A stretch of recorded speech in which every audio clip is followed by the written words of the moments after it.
Hey, Friendo, Steve here. And Larson. And welcome back to Going In Raw, the only pro wrestling podcast you need to be listening to right here at youtube.com/Steve Larson. Available wherever podcasts can be found, and of course, taped live at the Twitch at twitch.tv/Steve Larson. On today's episode, we're talking about Impact Wrestling. We're talking about some NXT UK. New Japan Pro Wrestling addresses the Kota Ibushi situation. There's a big change to this year's Money in the Bank, and we're going to kick things off talking about the latest on Sasha Banks and Naomi. Of course, this weekend, this Sunday to be specific, is AEW's Double or Nothing. Our predictions video is up right now. I'm assuming you put it out for the audio, right? Yeah. Okay, awesome. It's out everywhere. So it's out everywhere. At our Friendo Club TV channel as well. That's where the video's at. So you can get our preliminary predictions. There's probably still going to be some matches announced by Rampage. Yeah, and probably then at least one. And then maybe even between Ramp, because Tony Khan's like, wait, I only have 12 matches here? I need 15. It's going to be a 6-hour show, man. It's going to be a long show. Kickoff show. It's going to be long, yeah. So we're going to be doing our live reactions to that over at the Twitch, twitch.tv/Steve Larson show. That's always a ton of fun. Also, make sure you're subscribed to that Friendo Club TV channel, because soon after that, I'll be putting up the supercut of our reactions where we're like, oh my gosh, wow, Claudio Cameraman has shown up, or oh my gosh, Okada's here. Oh wow, Wyndham Rotunda is here. Yeah. Who's that man in the mask? It's Wyndham. It's Wyndham. Whatever's going to happen. Oh wow, new champion CM Punk. Could happen. One thing before we get into the news here, we also brought back Count Out.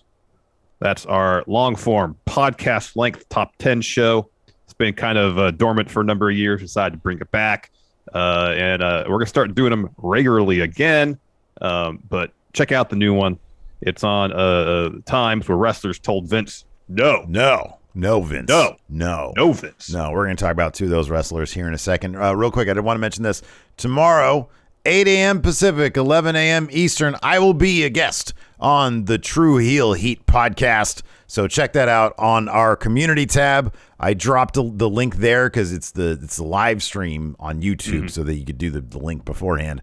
And then over at Wrestle Juice, also, I posted a link there, or the link rather, as well. So be sure. I'm going to wake up a little bit early, go grab some donuts, and enjoy some coffee while talking some wrestling with SP3 and friends over there at the True Heel Heat podcast. So be sure to check that out. So let's dive into this, man. It's been a while since we've talked about this. Sasha Banks Naomi, of course, they had a big walkout almost 2 weeks ago, like a week and a half ago on Raw. What's the latest on that, Larson? So in the most recent Wrestling Observer newsletter, Dave Meltzer had an update on Sasha and Naomi's status following their walkout on Raw on May 16th. Meltzer notes that not only are the former women's tag champs suspended, they've apparently been suspended without pay. And of course, it was previously reported that Sasha and Naomi had all their merch pulled from WWE Shop. And Meltzer mentions that, quote, that was done, according to people close to the situation, to send a message to the locker room. Mm-hmm. Yeah. So, I mean, I shouldn't be surprised that WWE being petty and wanted to make an example out of people rather than maybe actually addressing the issues at hand. Seems to be the case. Yeah. You know, it's a bummer. It's a bummer. But that's how WWE does business. And it's is what it is. It's interesting to see. It is a bummer. I don't want to say it's not. It's a bummer. It's petty. It's all that stuff. I agree. It is just interesting to see how they respond to a high-profile act in this new sort of post-AEW landscape, where wrestlers have a lot more leverage. I mean, we talked about this extensively on the aforementioned Count Out episode. Wrestlers these days, they just have more leverage because once their contracts are up, there's any number of places they can go to. And if they're not happy in W, you see a lot more wrestlers, even in AEW with MJF. And, I'm sure there's an element of work there, but I'm sure it stems from some real life stuff, given that, from what we understand, he's making $35,000 a year. I'm joking.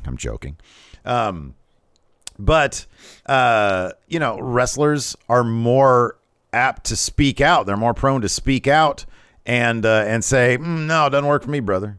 Because there's any number of things they can do with, all the different ways you can monetize your brand name now outside of the system that you're in, with so many other promotions hiring, with the independent ranks even being quite lucrative for wrestlers.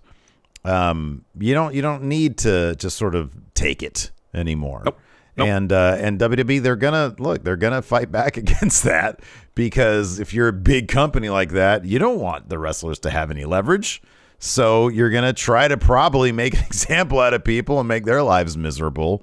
And I mean, I know people have brought up, in our chat, I've seen on Twitter, the legalities of independent contractors and all this. And I have no idea the complexities of their contracts and what this means. But hopefully this gets resolved sooner than later. Because I don't know. I don't know what's going to happen here. I mean, if their contracts are actually up, sooner than later, even if WWE, what is interesting is that I think Meltzer has sort of said he doesn't believe the contracts have been frozen as of yet, or have you heard different from that? I mean, the newsletter, he talks about the possibility of that happening, and that there's apparently language in the contract that would allow that to happen. Mm-hmm. That's my understanding based on what he wrote. I don't recall if he said whether they had done it or not.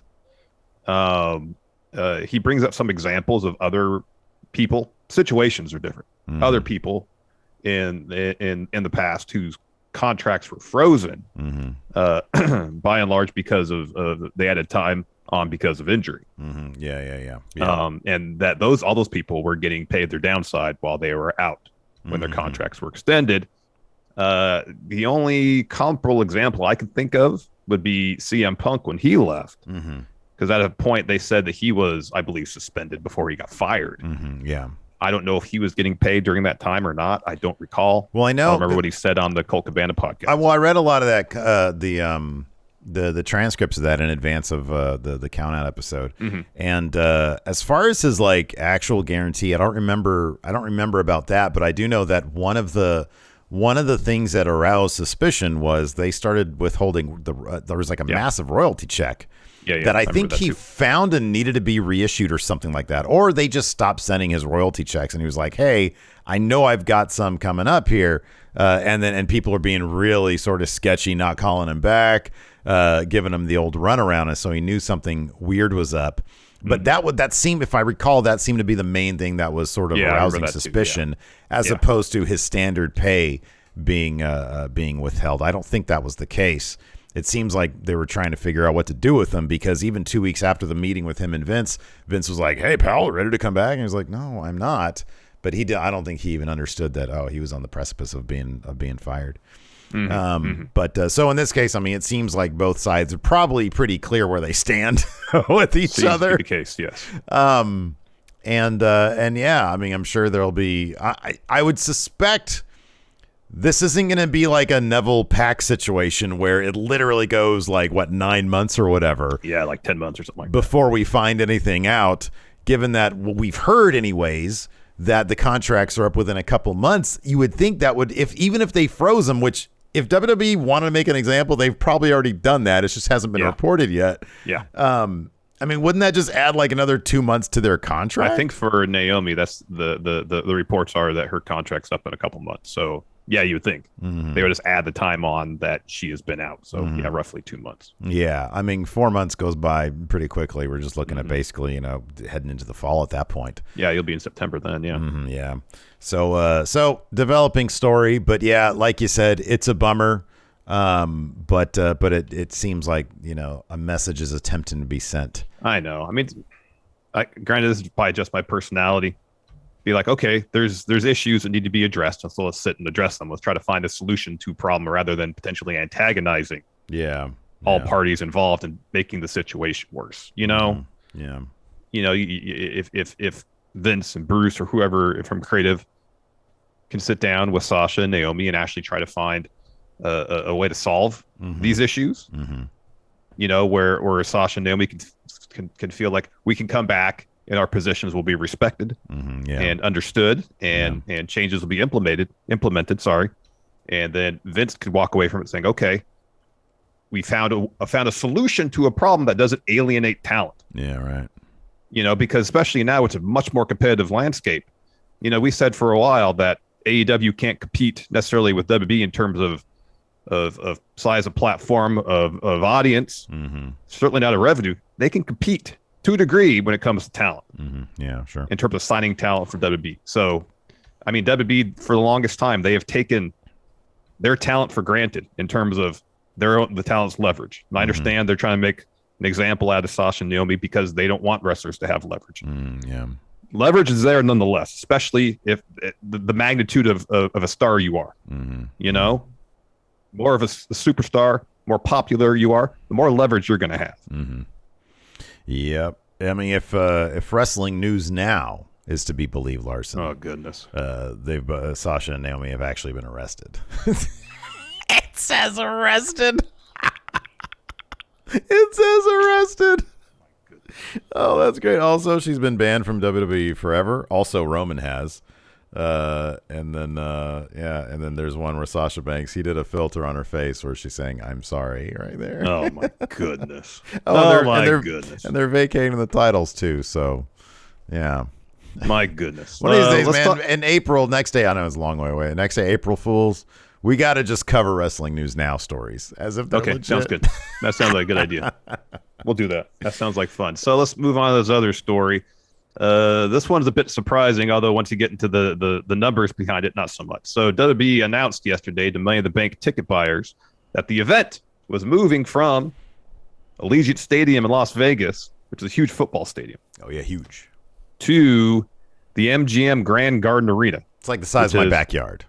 Yeah, it's a much smaller venue. Yeah. So WWE informed ticket holders that their purchases would be refunded and they'd have first chance to buy tickets when they go on sale at the new venue.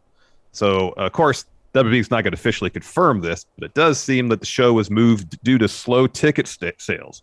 So WrestleTix noted back on April 24th that almost 17,000 tickets had been sold for an event that had been set up to hold about 25,000, which is a huge reduction. It's like half capacity of this giant football stadium, Seeming like more than half capacity. Yeah, no kidding. Yeah.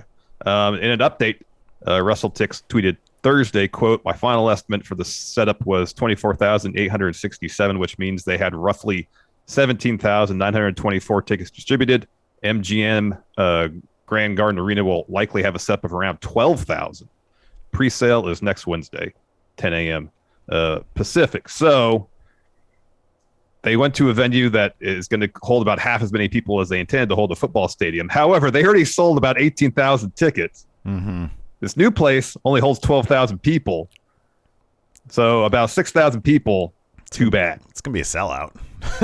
Yeah, it will be a sellout. But I mean, like if you bought tickets, what if you came in from out of town, you're making a trip of it, and you got your tickets, and then you're like, nope, refunded. You got to get this new pre-sale or this new sale. And then whatever reason you miss out on that, this whole trip plan that you can't go to the show you want to go to. Oh, man. It's Vegas. Any number of things you can do in Vegas. You can check out Barry Manilow, probably. I don't know if he's still there. What if you don't like Barry Manilow, though? Then you can go straight to hell. My goodness. Yeah, I don't know, man. This is, look, sad last days of stadium shows that WWE 8 stadium shows a year. Get out of here. Lars, it's the first one. This is exactly what we said was going to happen. There's not enough interest for them to run 8 stadium shows. I'm sorry, it's not the Attitude Era anymore. Nope. It's you got to worry about when you have to worry about Monday Night Football and about the NBA playoffs, and they're not worried about you. Guess what? You are not a top priority anymore. Yep. For 18,000 people probably, or whatever it is. Yeah, almost 18,000 people. Mm-hmm. And you go from Allegiant Stadium, which the capacity is 60,000 or something? It's got to be 60,000, yeah, for a football game, yeah. And then you set it up for 25,000 because you're trying to manage expectations, I guess? Is that the situation? I would think so, yeah. Man. Yeah. And you don't even get that? Yeah. And look, I'm not saying that, hey, look, this isn't, we're being anti-WWE. I'm not saying AEW can run 8 stadium shows a year. No, they couldn't. They haven't even tried to do one. They haven't even done one, Yeah, I'm not saying the interest just isn't there for professional wrestling, man. Nope. Not at all. WrestleMania, and then maybe, was SummerSlam in a stadium this past year? Yeah, it was in Vegas last year. Oh, okay, yeah. Well, there you go. WrestleMania. Yeah, you could do it the States twice a year. Twice a year. Maybe 3 times, because people really like the Royal Rumble. Mm-hmm. Maybe 3 times a year in the States. Beyond that, pushing it. Obviously, as we see here, so the for a football game, the capacity for Allegiant Stadium is 65,000. Okay. Oh, wow. Okay. Man. Obviously they got to block some seats off because of the stage and whatnot. Yeah, but also they add seats, on the field for the floor level. So I don't know, probably 50,000 or some 45, 50,000 maybe be capacity for a wrestling event. I'm just throwing these numbers out. I have no idea. Yeah, sure. But they probably set up for half of what they could have gotten. Mm-hmm. Yeah, man. Look, I enjoy WWE's product. I like what they do for the most part. I have some issues philosophically with their business plans and how they conduct business. So this isn't me being anti. It's just, hey, somebody's got to keep it real around here. They need a reality check, Larson. I think they just had one. I think so. This is an embarrassment. Oh, man. What's this next bit here? This is along with a change of venue. It appears there might also be a change in the match card for Money in the Bank. Roman Reigns, Brock Lesnar, Charlotte Flair, and Ronda Rousey were all initially advertised for the show, but have all been removed from the updated poster for the show.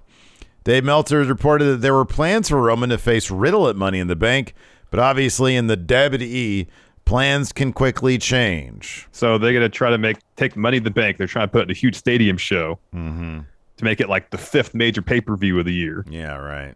To putting it in a smaller arena and just making it another B show, B pay-per-view. Man, I don't know. I mean, if you're not going to have, if I don't know, maybe there was more to that Cody commercial besides him being in the stadium. That means, if he's saying, we're not going to have any big cash-ins because the cash-in's going to happen at WrestleMania. I don't know. Maybe if they're not planning something cool, then I don't know. I honestly don't know. I'm trying to look for this. Here we go. The Money in the Bank poster. So, it's got Becky, Bianca, Drew. I'm looking at the old one. Sasha. Who's back there? Oh, AJ. The new one has Cody, Street Profits, Miz, Bianca, Riddle, Rhea, and Drew is still on it doing. Who's reaching for back the briefcase. Here? Who is that? Is that Dana Brooke? Somebody swinging from I think that's from the 2021. Oh yeah. That goofiness. Oh, who's down there? Oh, Seth is down there too. Okay. Mm-hmm. So it's sort of like the A team and the B team. Becky's not even on this one. Who knows what all that means, man? Yeah, I mean, it's not the first time that WWE has had advertising in a poster or something for an event and have like Brock on it, only for Brock to not be on the show. Yeah, I think that happened with Backlash. Yeah, Brock. Yeah. And if this isn't going to be a huge stadium show, then they're probably not going to bother paying Brock what he needs to show up for that. I think that's probably right. Like, Roman's probably going to be. It wouldn't shock me if the Roman Riddle thing still happened. That'll probably still happen. I mean, they seem like they kind of set it up, at least set up the story on Raw. Yeah, that's done. Yeah, that's happening. That needs to happen. Anyways, who knows how this Kota Ibushi thing is going to happen? If it's going to happen, I don't even know. That's a terrible transition. You tried. Yeah, I tried. It's Friday. What do you want? New Japan addressed the Kota Ibushi situation. So New Japan publicly addressed Kota Ibushi's status with the company for the first time on Friday, today, with New Japan Pro Wrestling President Takami Obari and Bushiroad President Takaki Kadani spoke about Ibushi's issue with the promotion. New Japan Pro Wrestling has the full transcript of the press conference on their site. The link is in the description. It's worth a read. But in short, Obari and Kadani confirmed that Ibushi had violated the terms of his contract when he made an appearance at Taka Michinoku's Just Tap Out show with permission from New Japan. Without permission from New Japan. Typo on my part. Despite that, and despite the fact that Ibushi went public with some of his issues with the company, he's still under contract with New Japan. And both Obari and Kadani made it clear that Kota has not been released from his contract. You can tell I didn't proofread this before we started, huh? My favorite part of it is when we've already corrected ourselves on the show what matters. And then I'll go in and start typing and correct it in the notes. it's done. Yep. Although I guess we use the stuff for the Kip Up. So Yeah, I know. I got to go through and correct that for that. So anyways, so he's not been released from his contract. They want to see him continue wrestling for the company, though he will face some punishment for his actions. They in this press conference, they talked about docking his pay. Oh, no, like CVC. Oh, wow. So the behavior of Kikuchi, the New Japan executive Ibushi was speaking to in the text he released on Twitter, was also addressed, with Obara stating that Kikuchi's words in the text conversation were, quote, inexcusable, and he would be, quote, met with an appropriate penalty. Kadani mentioned that he thought the company and Ibushi had managed to reconcile their differences and added that, quote, this kind of severe disagreement between company and talent should not happen again. In order to prevent any such instances in the future and ensure the best possible working environment for talent, we will be actively engaged in discussion with Mr. Ibushi about improving company policy and implementing proper procedure. That's actually very diplomatic. I know you read this where, people are having a disagreement. They sit down, they talk about it, they try to reach a solution. And they have a whole press conference. And you have a press conference addressing it. Yeah, stark difference. You go back. WWE. Yeah, from WWE. That's what I'm talking about. Where it's like, Sasha Naomi spoke out. Punish. You must punish them. Yeah. What's not noted here is Kikuchi's punishment is going to be a Kamigoya. So not quite as diplomatic as we thought. A couple of Kamigoyas from Kota Ibushi. I know. From Kota Ibushi from the Golden Star. So yeah, the whole transcript, it's long, but it's well worth the read. And it is very diplomatic, and it seems like New Japan has made every effort to reach out to Kota Ibushi. I mean, there's been several meetings, they've lasted hours each, made an effort to address his concerns and his issues, while also, not like necessarily giving Kota Ibushi everything he wants, they seem pretty clear. His actions in terms of going to this show without permission, in terms of posting some of the stuff he posted on Twitter, was violation of the terms of his contract, and he'll be punished for it, which I understand. But it's not like it stops there, Yeah. He's like, okay, this is what you did wrong, but we are also listening to see how we could do better. And let's find middle ground to make that all work. Yeah. And then here, let's publicly address it so everybody knows what's going on. It's transparency. Yeah. Let's see how... so Kota Ibushi has responded on Twitter, but this translation from Twitter is dog shit. So I'm not going to. Let's see here. This is 36 minutes ago. What happened 6 hours ago? Yeah, I don't. I don't even want to. It seems like kind of a no comment, but then a comment. So who knows? I don't know. This might be an ongoing deal, but yeah, I agree with everything you said. It sounds like New Japan is trying to be diplomatic here. I know, and also in this press conference, both Katani and Obari said, we talked to Kota Ibushi about the press conference, how we're going to approach it, what we're going to say, and according to them, they had Kota's full blessing to talk about it. Okay. So, all right. So hopefully that is all the case, and they can find some arrangement where everybody's satisfied and everybody's at least happy enough to, if they want to continue working together, work together. Absolutely. Kota Ibushi's great. I want to see him wrestle in New Japan somewhere. Oh, man, he's fantastic. Absolutely. One of the best. Also fantastic, Impact Wrestling. Another fun show last night. The build to Slammiversary continues. And we're sort of seeing how that card is coming together. We've got a tag team title match scheduled now for Slammiversary, the Briscoes and the Good Brothers. And then did they insert, is I don't know, Morgan, I get a piece of that to make it a triple threat too? Well, I mean, they said that no one's going to get what they want until we get what we want. So it seems to be the case. We'll probably have a triple threat for the tag title. Yeah, it seems like that's going to be the case. And yeah, just sort of, I think a little bit more heat building here in this episode of Impact, but it's fun. There was some fun wrestling. It was, my favorite match on the show was the Masha Slamovich match. Man, she is great. She is fantastic, and it was kind of shocking. Like, Havoc is a monster, and Slamovich put her away quick. Shout out to Havoc, friend of the show here. You'll get her next time, Havoc. Yeah. I know she was just thrown off a little bit. Everybody has bad days like that, man. Oh yeah, of course. I had one yesterday in the basketball court. Happens to everybody. It's like every Thursday for you, right? I mean, Thursdays. Maybe we should switch up days playing basketball. Maybe I'd fare better. That was something for your bulletin board, man. When I said every Thursday. Well, I mean, that of all the things, all the bulletin board fodder you fed me the last 36 hours. That's not that good. Come on, the garbage one was really good though. That was really clever. That's on the bulletin board. Oh, is that top on the bulletin board? It's right there. There's a couple things that are there on the top. Oh man. So anyways, it kicked off with so this is for entry into the Ultimate X match. Yeah. You know what it is? Alex Shelley versus Trey Miguel. Boy, Great these match. guys have terrific chemistry. Yeah, they do, and I like that they mentioned their relationship where Alex Shelley was kind of mentoring Trey Miguel for a bit, even down and like Trey was wearing black and white gear as a reference, homage, if you will, to Alex Shelley. Before the match started, they shook hands. Yeah. So that was cool. Yeah, no, it got to be a fairly contentious match, and after Trey wins by roll up, Alex Shelley just kind of storms off. Yeah, but he, cooler heads prevailed. He showed up later and gave him some props. Dang MQ here in our chat is insistent, and Dang MQ goes back a long way with us. So he's talking about the sad last days of Gable Steveson in WWE. So apparently, Gable Steveson.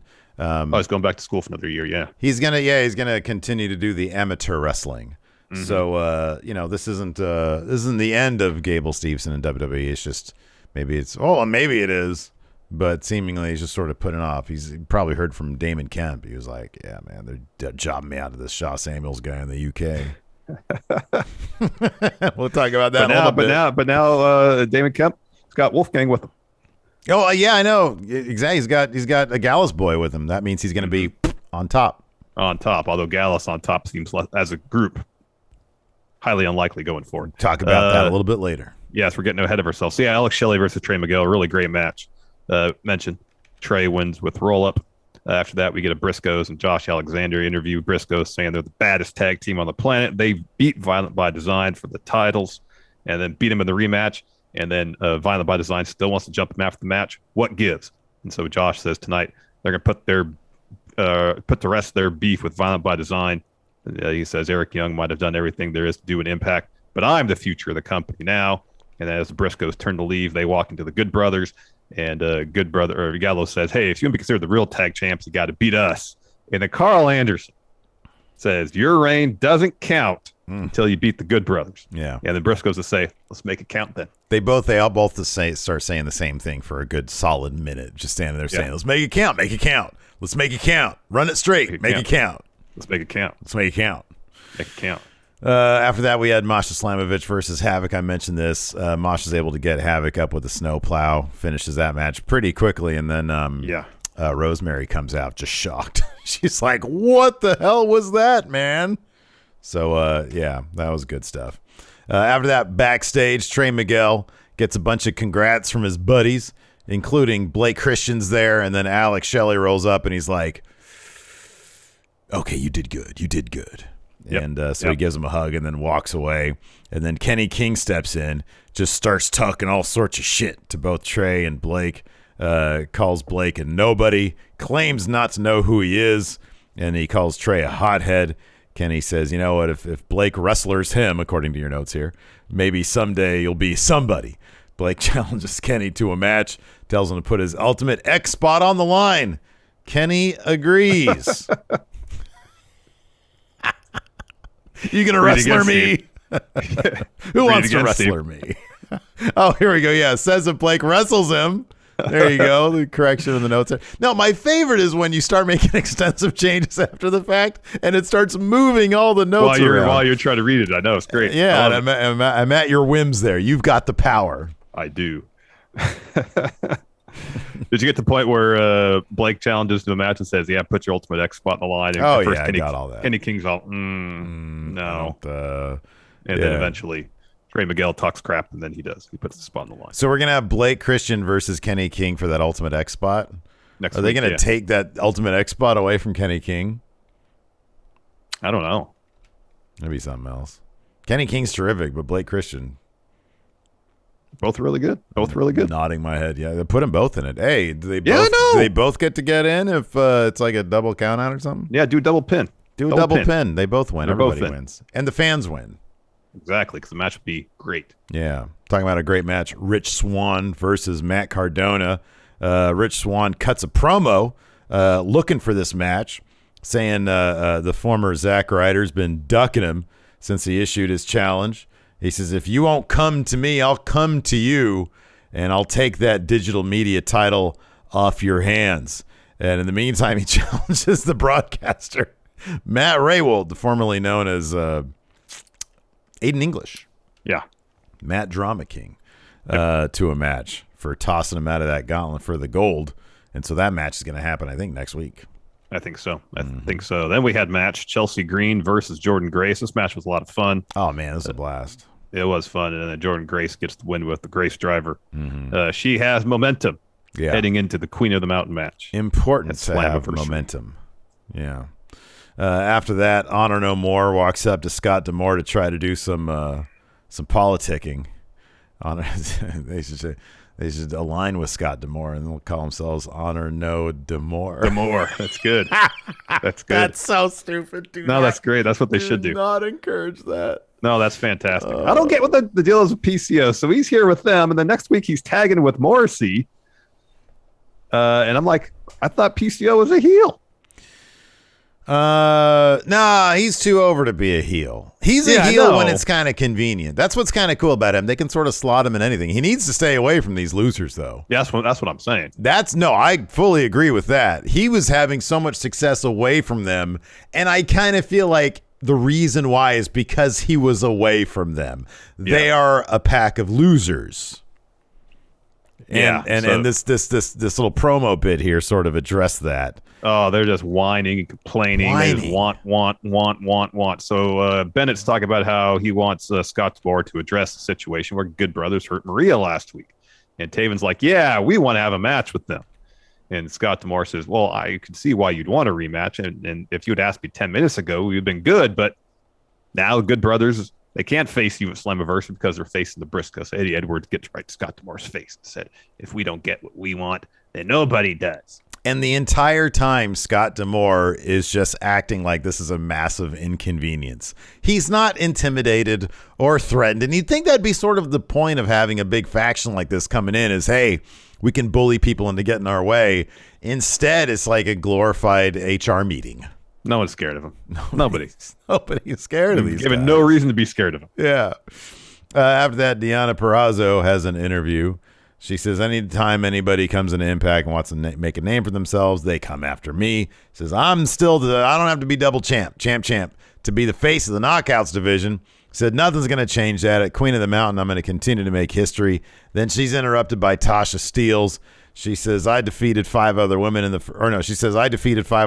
first Ultimate X match.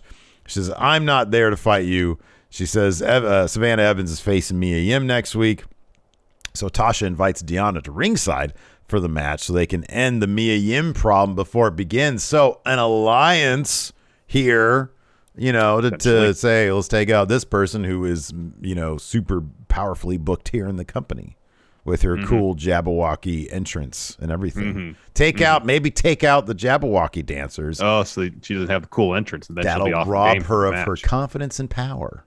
That could be. Next, we got Chris Sabin versus Frankie Kazarian. This is a fun enough match until, damn it, Honor No More had to come and ruin everything. This was like a really long match, and it was really good. The former future of wrestling going at it, and then Honor No D'Amore hit the ring. Dumps all over it. Yeah, man, start dooting all over this match. So DQ finish, nobody wins, baby. Yeah. And then, of course, they have to waste more of our time with a promo saying, if we don't get what we want, nobody does.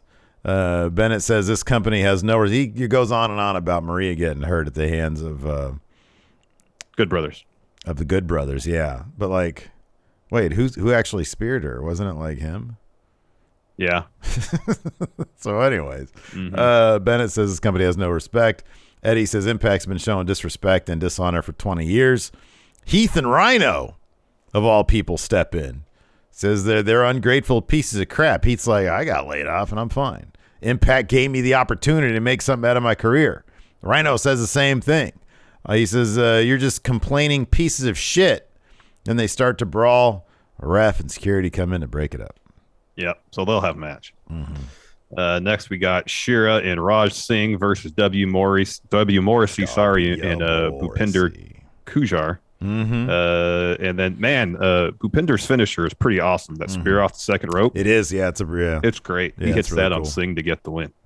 It's got that corner finish. You got to back up into the corner, hopefully. Exactly. Then hit X. Then you climb to the second turnbuckle and do it. It's probably right trigger and X in 2K20. Oh, that's why you got to get that game and you got to learn the different buttons. Well, it's on sale. I suppose I should. I really like W. Morrissey working in face and Impact. I think he's really embracing that role. I know. He's doing a really good job at it. I love W. Morrissey. I think he's great.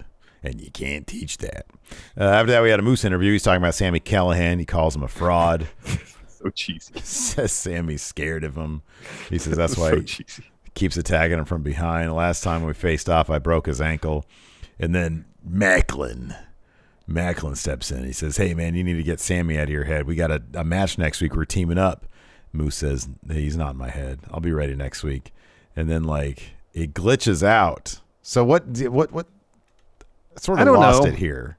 I know. So the video feed glitched out. Yeah, right. The assumption is that Sammy has power over technology. Glitch. And the camera comes back and Moose is... He's got his dukes up, ready to throw. He's ready to throw down right there. How does he know that it glitched out? That's the thing. That's why this is cheesy. Wouldn't the cameraman be like, hold on, I think there's something wrong here. I know. Or even worse, the truck. There's but Moose wouldn't know any of that stuff. He wouldn't know any of it, and that's why it was cheesy. And then Macklin just looks at him and kind of rolls his eyes, essentially. Says, yeah, you need to get Sammy out of your head. This is a weird lawnmower man thing? Yeah. Maybe, but sometimes they do really corny shit. They do. They can revel in the corny shit. They really can. Yeah. After that, we had our main event, Violent by Design versus Josh Alexander and the Briscoes. Shockingly, Cody Deaner was not a liability here. He actually helped them get the win. He blasted Mark with Eric Young's mask. Eric Young comes in, hits Mark with a pile driver to get the win. So Violent by Design looking pretty good here. Unfortunately for them, I don't see any big wins in their future. No, this is the top win they're going to get for the foreseeable future. Yep, absolutely. Let's talk about some NXT UK. Another fun episode. Man, I friggin' love NXT UK. I know we don't do our watch-alongs anymore, but I plunk down on a Thursday night, fire up the cock, and I turn it on, and it's wildly fun here, man. It is. I sit here and recover from our basketball and watch NXT UK. Let's talk about this real quick before we get to the breakdown. We had speculated whether A-Kid had been sent back to NXT UK, considering we haven't seen him in 2.0 for a while. For sure. He's still been having matches. Yeah. He's still feuding against D Familia. I didn't notice this, but you did, that he's back in the opening graphic for the show, which seemed to indicate that he's back full-time, at least for the foreseeable future, with NXT UK. Yeah, I'm going to double check this because I'm almost positive the very second shot in the episode was in fact, in the intro. Was A-Kid, right? Was in fact A-Kid. So let me just go back here real quick. Get past the then, now, forever garbage. Let's see. Oh. I almost had it on a still there. Let me double check. I got to go about 8 seconds here, and I'm going to double check this shit. But it clearly looks like A-Kid. Ain't no slowing us down. Ain't no slowing. Oh, that's definitely him. All right. He is the second shot. He is still in the NXT UK. You know, man, it was funny because, we talked about, what can they do with him in 2.0, right? He'd have to be re-gimmicked because he doesn't have, a vocation or a real hook to his thing, right? Yeah, and based on what we've seen in UK, he's not, a huge personality guy either. Right, but, when I saw, the on 2.0 this week, and I know A-Kid is Spanish, and this gimmick was for somebody who's Italiano, or Italian, I'm like, man, A-Kid's always looking really stylish. Why couldn't they have adopted, or adapted him to do this, sort of fashion guy? One of them dudes who's sort of, smaller but really handsome, and he's, always stealing everybody's girl? That could have been A-Kid. That's a gimmick right there, man. That's something they could have saddled him with. Everybody's pissed off at him because he's stealing everybody's girlfriend because he looks so dapper. He's got all the highest fashion. I'm sitting here in gray sweatpants. Yeah. You want some peaches? And he's like walking away with Lacey. I'm like, Lace, what are you doing? Old enough to be this guy's mom. Oh God, I hope she doesn't see this. Oh man, I don't know. I'm assuming that 2.0 they didn't have anything that played to his strengths. Mm-hmm. It's probably better to go back to UK because he's going to be involved. He's going to be putting on some really good matches, and he's going to be doing something. Whereas in 2.0, unless they found something for him that really works, I feel like it'd be a situation where he's not going to be on TV a bunch. He'll be on Level Up. He'll win like maybe 45 to 50% of his matches, and he'll just be there to be like good match guy. Yeah, you know. Yeah. I mean, even though he's jobbed out pretty much the entirety of D Familia at this point, he's involved. And he's in a story. Yeah, yeah. And maybe once they get finished with this story and get him back in the flow of the show, if he's back there full time, they'll get pushed up the card. This is probably a terrible philosophy I'm about to espouse here, but like, I don't know, man.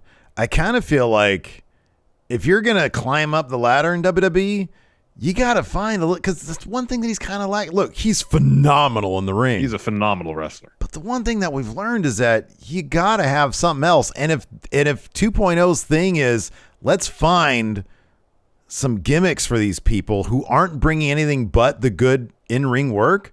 What I was saying, I was half joking about that. Hey, he is a very dapper guy. He's always wearing those cool looking turtlenecks. Somebody who's walking around wearing whatever, Men's Warehouse or Gucci or whatever we decide on. There's a huge difference there, Steve. Versace or whatever. I don't know. I'm not a fashion guy. Gray sweatpants. I kind of feel like that little video package. I'm like, oh, this could have fit. You're right. It's going to be Fabian Eichner. Yeah. But I feel which doesn't fit at all. Which doesn't fit him at all. I think it could have fit A Kid, and I think it's something he could have run with. But they elected not to. Like I said, he's a good-looking guy. I think if they found something for him to grab onto, he could show off some of that personality. But maybe he can develop more of a personality, that's genuine possible. In UK, and maybe that's the point. And that could be the point because if UK does anything really well, is showing off the genuine personality of the wrestlers and the relationship between all the wrestlers. I talk about this all the time with NXT UK. They do such a great job of developing these characters who feel like real people. Yeah. And the dynamics that happens between these people, a lot of them still have really huge personalities. Yeah. But they're not over the top, you know, and they're not gimmicky or cartoony in any way. They all, maybe with the exception of Saxon Huxley. By and large, they all seem relatively grounded, you know? Yeah. And they do such a great job of just putting people together and just kicking off feuds for the most random of reasons to get it makes sense. Anyways, I'm getting off track here. It could just be a thing where 2.0 they couldn't figure out anything for A-Kid character-wise, and rather than just have him sit on the bench, say, all right, we'll go back to UK. Maybe you'll find something there that you could bring with you. Yeah. Maybe they couldn't figure out a new name for him. Maybe that's all it was because he's gonna get a new name. Yeah. What's a good a typical name like for somebody from Spain? Popular. Let's just do it right here. Popular Spanish names. Oh man, here we go. Hugo. Martin. I mean, for the fashion guy that would work. There's Hugo Boss. Oh whoa, that's good. Hugo. And then what's a popular last name in Spanish? Hugo. What if it was like Hugo Gucci? Because that's what they do. They just take two things that are separate. That might be a little too on the nose. Hugo. Like Hugo Versace or something like that. Get this. What? De Leon. Hugo De Leon. Not a bad name. What a great name. Not a bad name. Man. WWE call us. No. Yep. We got miserable. it. We got it. We'd be miserable. Bring up Hugo De Leon and then Bangers and Smash. Although they're not going to be a team for much longer. Anyways, let's get into it. It's kicked off with Mark Coffey taking on Saxon Huxley before the match began. Mark had a picture-in-picture promo. He's like, yeah, Joe's off taking care of some personal things, but, with him gone, it gives me an opportunity to be a top guy here. So when Joe comes back, they're still sewing from Gallus on top. And like, Mark, don't. I'm not saying you can't be ambitious while Joe is gone, but don't. Your brother's going to fuck you up. Yeah, Joe's going to come back and fuck Mark up, dude. Yep. He's like, you think you're bigger than me? You know, I am on top. It's just Joe on top. When I say Gallus on top, it means me on top. Yeah, he's going to wreck his brother. He's like, who's the guy in front in our little Tron here? Joe. Yeah, Joe's gonna mess up Mark. That's gonna be get a good out of here, feud. Air Mark 90. Yeah, get out of here, Air Mark 90. So, anyways, Coffee gets the win here. Sliding forearm for the win. Good match. Yeah, it was fun. After that, we had I love another Ivy Nile video package where like we just see a lot more personality from her here than in 2.0. She's terrific. Seems genuine. It's just genuine. Yeah, she's terrific. After that, we had this was hilarious. What a tale of two wrestlers, Larson. I know. Talk about someone with a huge, genuine personality, Sam Gradwell. Oh, dude, he was great in this. He basically called Von Wagner a caveman. What do you reckon his favorite meal is? I'm going to have a go. Woolly mammoth, no seasoning. Oh, that cracked me up. Meanwhile, Von Wagner, looking like he's still suffering from jet lag, watching. So the idea is they're both in separate rooms watching highlights or matches of the other guy. And so Sam Gradwell's watching this Von Wagner stuff, just riffing. And I'd love to see, there was probably a whole hour of Gradwell gold on the cutting room floor. Oh, yeah. Von Wagner looks like he's trying to fight taking a nap. Yeah. What time is it here? Oh, it's 4 p.m. God, it feels like it's 4 a.m. Oh, what am I supposed to say? Sam Gradwell. Yeah, Stan Gradwell. He's nothing. He's crap. It's my world. I'm gonna. Yeah. And then there's this great part towards the finish when Sam witnesses Von Wagner throw Ikemen Jiro into the crowd, and he just stands up and is like, "Whoa, what was that? Oh, we've got a lot of work to do." Just selling the crap out of it. I know. It was great. Meanwhile, Von Wagner barely moving. Barely moving. Oh, man. Oh, this next one bummed me out, man. Look, I think Lash Legend has a lot of potential. I think she could be a terrific talent. She's got the personality for it.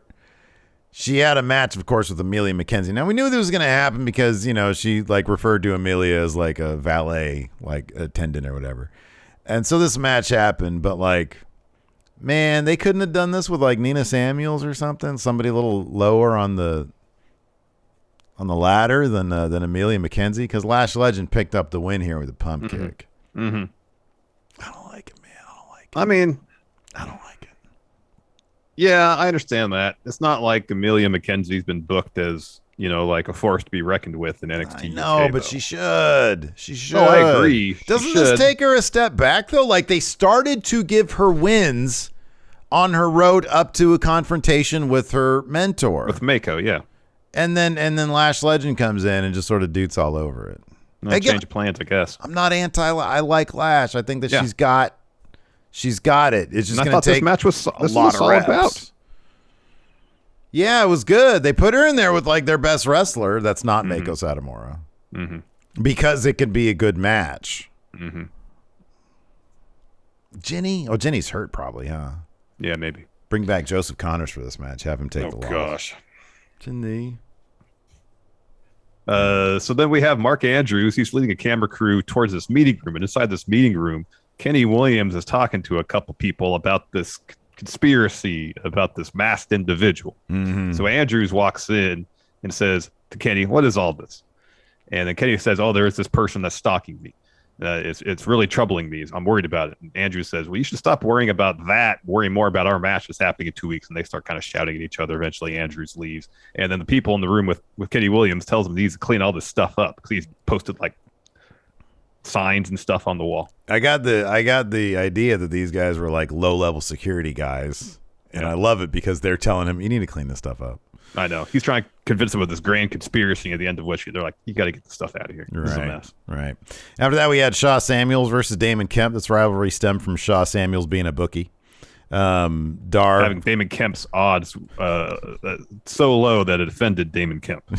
It was like 1 in 4,000 or something crazy. Yeah, it was not good odds. Yeah. Shaw and Samuels then, Damon Kemp won his first match, and so Shaw lost a bunch of money. Yeah, Shaw's story is perpetually him just losing a lot of money on his own bookies. Great. Yeah. It's great. So anyways, Noam Dar, of course, is out there with Shaw Samuels. Trips up Kemp. Shaw's able to hit his spine buster finish for the win here. And then we'll see where Damon Kemp goes from there. He's got a bit of a mentor himself. Yeah. We get a video package for the tag titles. This was great because of Trent Seven. D family. Yeah. D family. Die family. Die family. Trent looking like he's this version of sort of cheating, affable Trent Seven is my favorite Trent Seven. Yeah, it's great. So the whole time is like he's very purposely, he's poking fun at D Familia by mispronouncing the faction's name. And that's why at first he says D family. Yeah. And Tyler corrects him, and later on he says Die family. Yeah. Because that's how it's spelled. Even I didn't know at the beginning. Yeah. And so it's, my goodness. Yeah, he's just funny. He's just making fun the entire time, and Tyler's over it, and that's what makes the comedy so great. After that, we had Wolfgang on his side mission. Chad, I love that you referred to it as such in the text message, because I love it. We're just texting. Well, you're watching NXT UK while I'm trying to take a nap, and then later on, I go back and review your notes while I'm watching. Doing our prediction. I'm doing editing our predictions video. Yeah, exactly. So Wolfgang is chatting up Damon Kemp, and he's like, man, if you want to beat guys like Shaw and Noam Dar, you got to learn how to do things the Glasgow way. So I can't wait because I love Damon Kemp. I love Wolfgang. And I hope maybe, because Wolfgang has like my favorite spear in the business. Oh, it's great. Maybe Damon Kemp, like the whole point of an excursion is to learn. What if he takes that from Wolfgang and carries it over to NXT? That'd be great. I mean, 'cause that's what Damon Kemp said he was there to do, was learn the British style. Right. Oh, that'd be good. So I'm looking forward. So we're going to get probably a tag team match between Wolfgang and Damon Kemp and those two guys, and then we'll get another singles match where Damon gets his win back. Yeah, I would expect so. Then we had our main event, A-Kid versus Charlie Dempsey. This is a hell of a bout. Heritage Cup rules. This is on a match of the week, Kip Up. Yep, because this is, god dang it, man. That moonsault DDT. Amazing. Charlie Dempsey's trying to like get away from it, and A-Kid like flies with the moonsault and like, nails that DDT. Oh, it was beautiful. And then it got violent, man, when they both had themselves in like that leg submission, and Dempsey A-Kid starts out with just a nasty slap on Dempsey, and Dempsey's going to get a receipt. Whack! Whoop-ha! As the enforcer says. Hits it. Man, this was just a terrific match. It really was. So Dempsey gets the first fall, round 3. A-Kid taps to Dempsey's submission finisher, really before he could fully lock it in, because A-Kid's like, if I get in this, I'm done for. So he taps early. So then A-Kid ties it 1-1 after in the 4th round, hitting a half and half suplex and like a leaping kick. And then right as time is expiring in round 5, A-Kid hits the moonsault DDT, and the rest counting the pin, and right when his hand hits the mat for 2, time runs out. So we go to the final round, 6th round. So Dempsey, a couple times during between rounds, he'd go to his corner and he'd have a towel. He'd just wipe his face with it. So during this round, he goes and he gets the towel from his corner and kind of throws it in the middle of the ring. While he does that, he grabs some brass knuckles from the towel. And so the ref is getting the towel and picking up and getting out of the ring, so it's not involved in the finish. So while the ref is distracted, Dempsey throws the brass knuckles at A-Kid. I love the reference to his dad using the brass knuckles. I know. It's so great. So good. So A-Kid's looking at the brass knuckles, and the ref sees it, and A-Kid's like, no, these aren't mine. No. Yeah. And so Dempsey uses that distraction, hits him with a forearm, capture suplex to get the win. Oh, man, it was so good. That first submission tap out there. A-Kid, he can get basically his foot can, like from behind, can hit his own, the back of his head. It's nuts. Was it Jordan Devlin that twisted his knee in that weird, awkward That was position? the first time I think we had seen that, and it was like, oh, my God, that's nuts. So I like that they get that every once in a while. They wheel that one out because you can't do that every time. No. But no, just a terrific match, man. Charlie Dempsey is one of my absolute favorites. I love D Familia. I think they're fantastic. D Family is great. Die Family is great. It's awesome. Anyways, let's go ahead and answer some questions. I put up a thread on our community tab over there at YouTube.com/Steve and Larson. Let's answer some of these. Sure. Irish Insight. This is an easy one. It says, if you had to pinpoint a moment that marked the end of New Japan's golden era, what would it be? Clearly, it's the formation of AEW. It's probably all in. At that point, it was like, oh, whoa, they're gonna start their own thing. Yeah, they could definitely do their own thing. To me, that's probably it, right? It probably is all in. Yeah. David Matuszek, since Kota Ibushi is still under contract with New Japan, what do you think should happen to him when he comes back? Okada, when he won the G1 final, I know it was because Kota got hurt. He said at some point we're going to have this match before a New Japan Cup, before Kota Ibushi dropped out. Okada's like, well, yeah, but he has to earn it. Yeah. So, I mean, every indication we've got, even during this press conference, I believe today, was that Kota Ibushi's still not 100% after that shoulder injury. Yeah.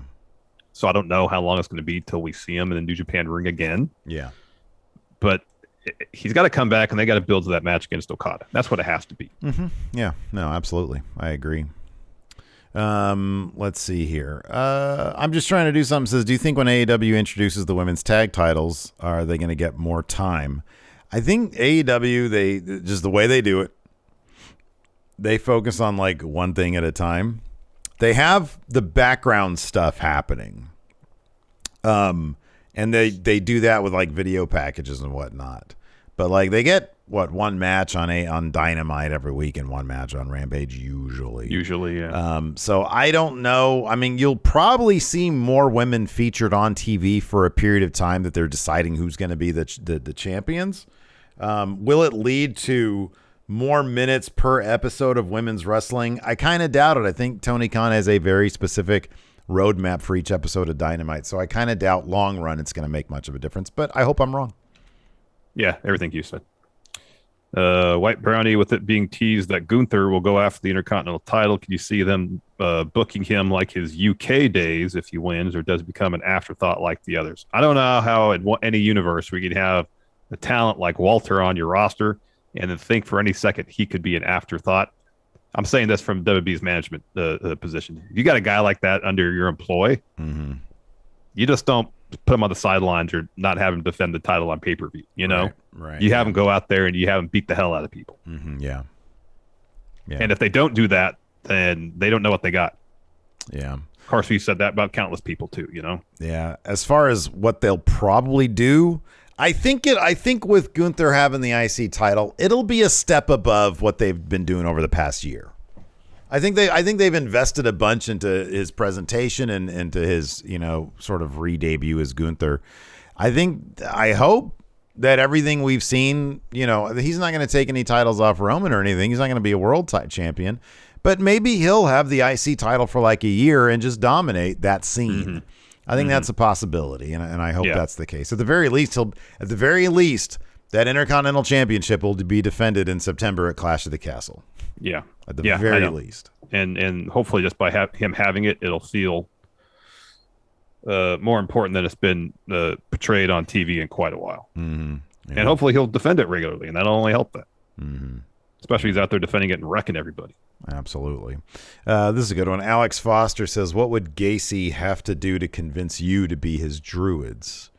So in kayfabe, nothing. I'd say go away, nerd. If it was as, a shoot like, hey, Joe Gacy's a big fan of going in Raw. Can you guys substitute as his druids for a week? Oh, you just want to do him a solid. We'll pay you to come out to Orlando. You don't have to take any bumps. You just have to stand there in a heartbeat. Absolutely. I don't know if there's any price. Even for the experience of doing it behind the scenes? Really? You wouldn't do that? You do. Yeah, come on. You're putting up a face. I don't like traveling. I want to do a cross-country flight to be under some velvet robe. But come on, man. As a favor to me, will you please do it? That's what I would say. You do it. Get out of here with that. You'd pressure me into doing it. Yes, I would. Oh, 1,000% I would. How selfish of you. Very, and I'm fine with that. You won't regret it. Trust me. No, I'm sure. I most certainly would. Let's see here. Oh, Jason Lewis, what is the least intimidating faction that was intended to be intimidating? Right now, we have two. We've got three. We've got House of Torture. We've got Honor No More. We've got the Judgment Day. Maybe even House of Black. Everything about their presentation leads you to believe that they're the scariest, people in the entire universe. But just they don't. Their actions sort of dictate otherwise. Yeah. They're kind of. It's funny. I think House of Black might have taken over Cody Island.